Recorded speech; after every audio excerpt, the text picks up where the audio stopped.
Olá a todas e todos que nos acompanham aqui no Lateral Esquerda. Hoje contamos com um ilustre convidado, dois na verdade, né? Mas um ilustre convidado, trajado com essas cores maravilhosas, né? Luiz Fernandes, professor de História. Luiz, obrigado aí pela disponibilidade. Seja bem-vindo ao nosso espaço, que a gente fala de futebol e política.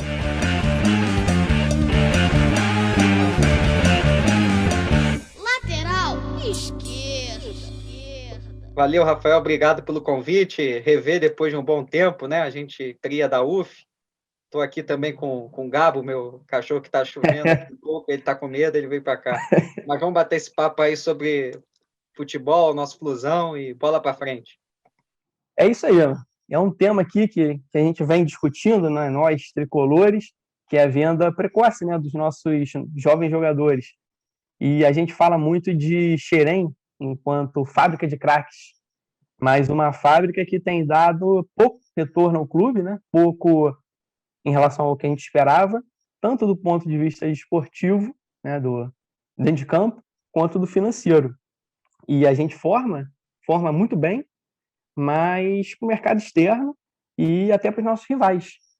E essa questão assim que toma forma, né, que eu achei muito interessante até num protesto de torcedores, né, nas Laranjeiras, tinha uma faixa estampada com os dizeres Outlet Fluminense e outra com Eduardo, com Uran Futebol Clube, né, em relação ao empresário e jogadores Eduardo Uran, né, com ampla relação em diversos clubes aí do Rio e do Brasil. E isso me chamou muita atenção, né? E aqui, como eu te falei, né, a gente no lateral esquerda costuma promover uma descaio-riberização do futebol, né? Quem tendia discutir as questões do esporte a partir da política para tentar analisar e entender a realidade. E aí que surge a questão, né? E, na sua opinião, essa ideia de Fluminense Outlet poderia oferecer elementos para a gente entender o Brasil inserido nessa, enquanto, né, país da periferia do capitalismo, inserido numa lógica mercantil global? Rafael, essa aí é uma questão grande. Deve ter gente que... Deve não, tem com certeza gente que pesquisa, estuda, não é o meu caso, mas eu estou falando muito mais como amante aí do futebol, torcedor, posso falar nem fanático, flunático, né? Pelo Fluminense, mas é uma situação muito complexa, né? Futebol, por mais que tenha essa paixão toda, ele passou a ser um grande negócio, né?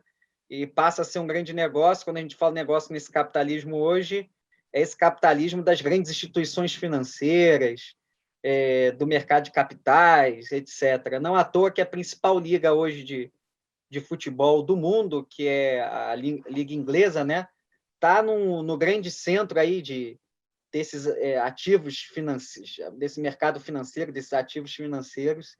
E isso tem muito a ver, pode parecer que não, mas tem muito a ver com o futebol, e com os nossos times, a nossa paixão, etc., né?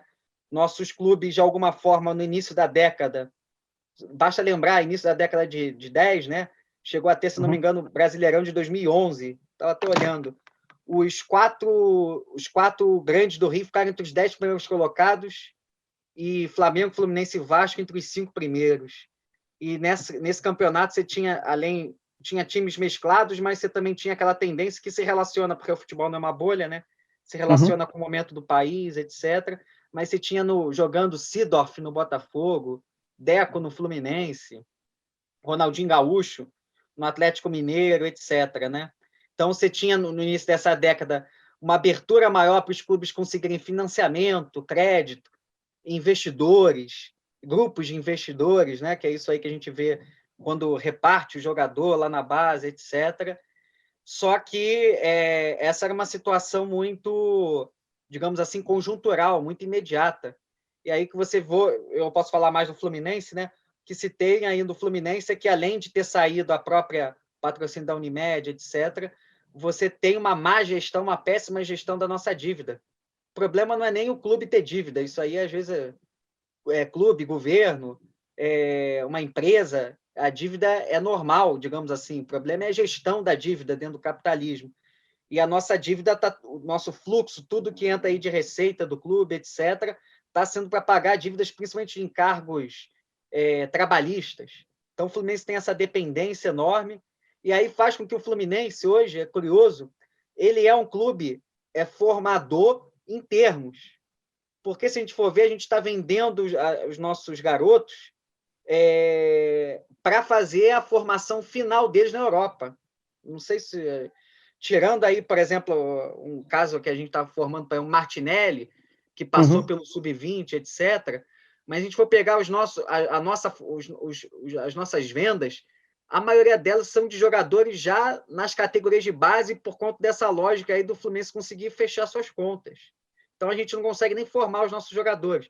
Quando a gente for ver, a maioria, pegando até, sei lá, de Wellington Silva até o Kennedy, não sei se você lembra, Canhotinho, lembro. Chelsea. O Chelsea, a maioria não performa. A maioria vai para lá e joga depois times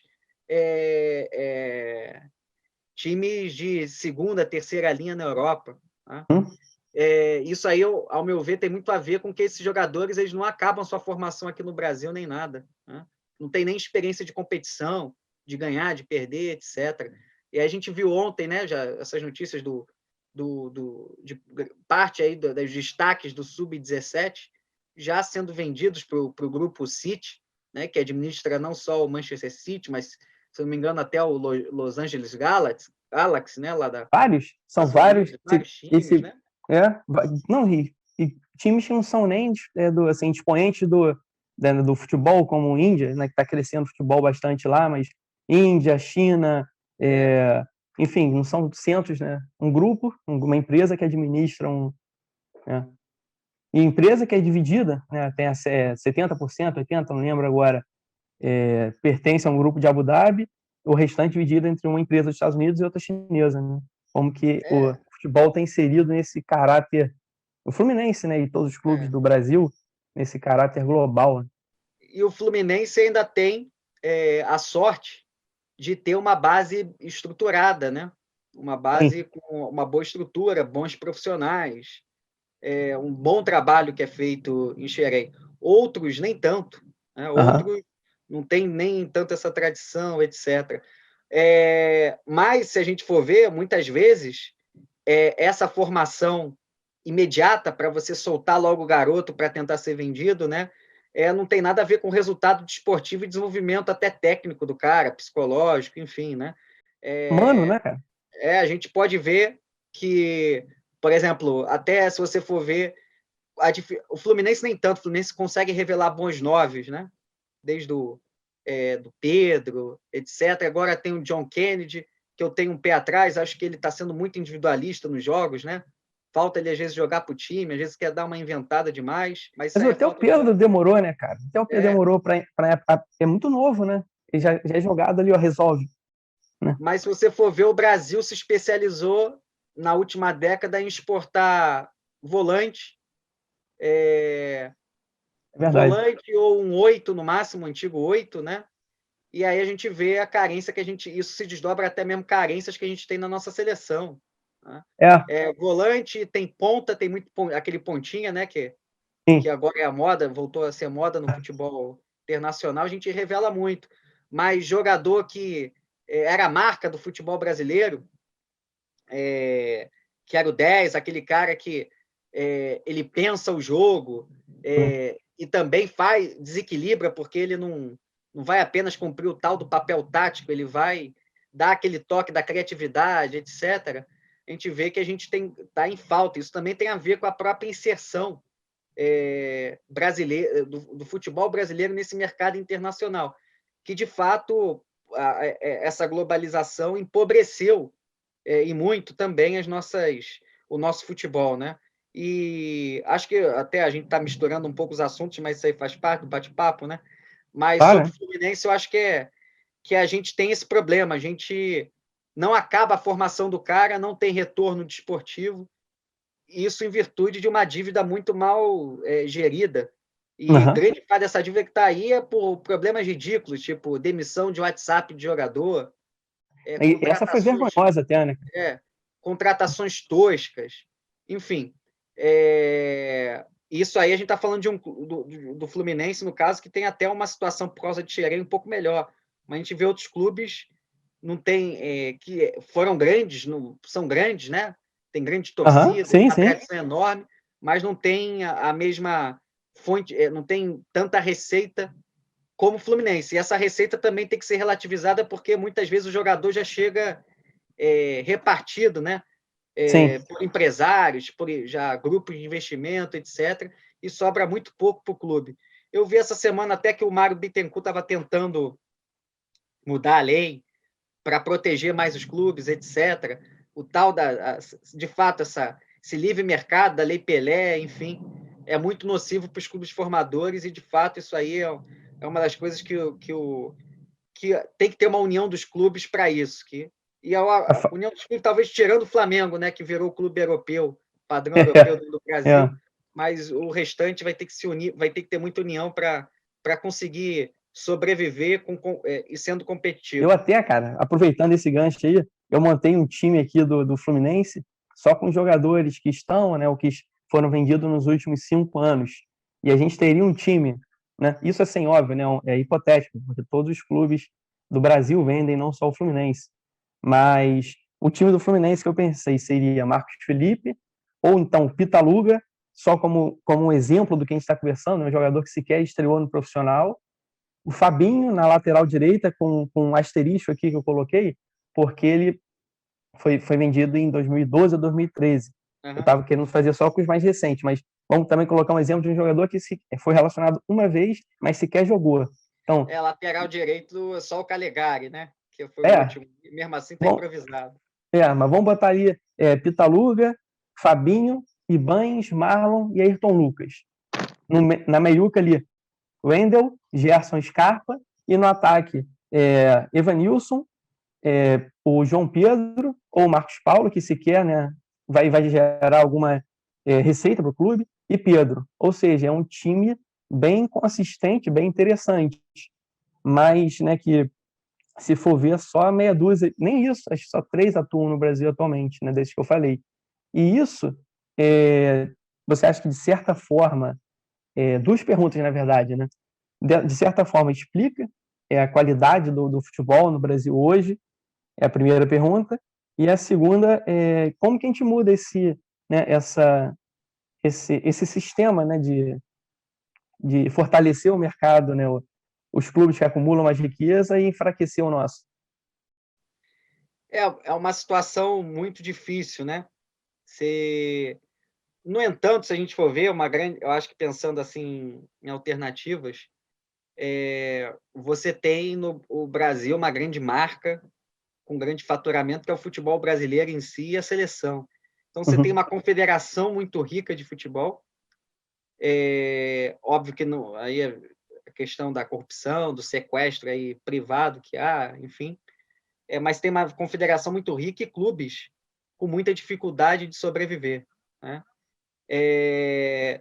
Uma das formas de você conseguir tentar não os craques, eu acho que no curto, médio prazo, os craques ou jogadores de mais destaque é muito difícil você evitar essas vendas, né?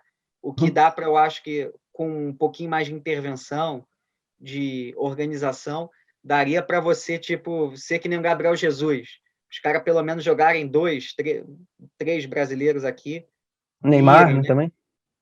Dá para você ter um pouco isso, mas você tem uma confederação rica com recursos que daria para fazer uma liga aqui no Brasil mais equilibrada, e aí a gente tem esse fenômeno que até por conta desse enfraquecimento da economia nacional Sim. que está tendo nesse nosso contexto, etc.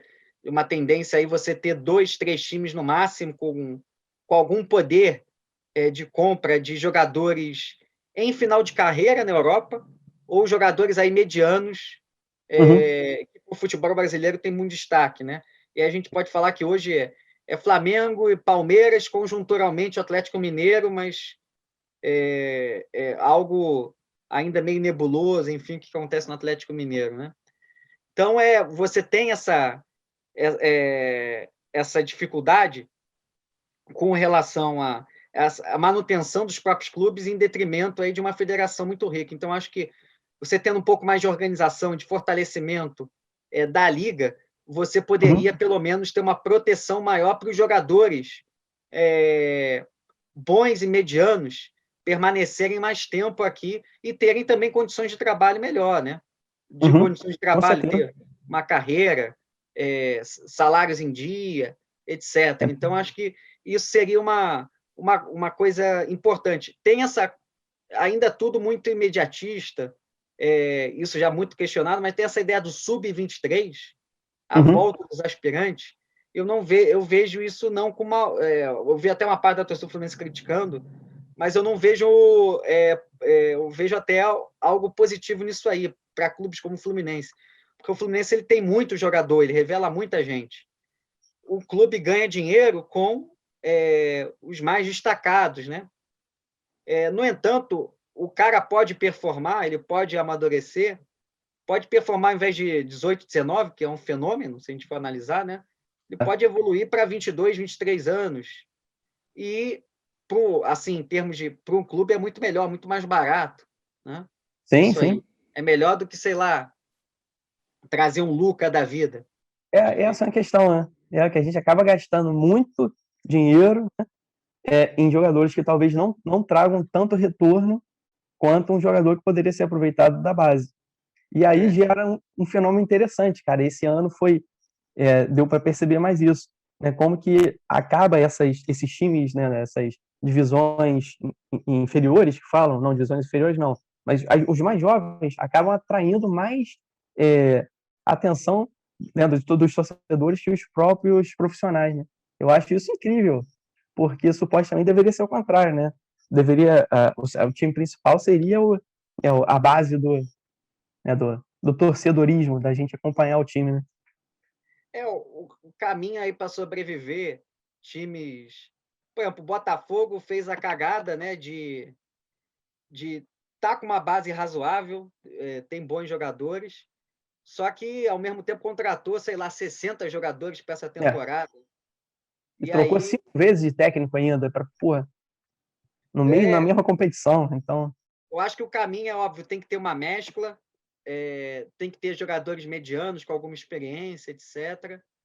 O caminho é você ter realmente, tentar ter uma base forte, aí toda essa luta para organizar uma liga aqui mais unificada, mais igual, enfim, e também leis que protegem os clubes formadores, prolongar aqui a carreira dos mais novos exatamente.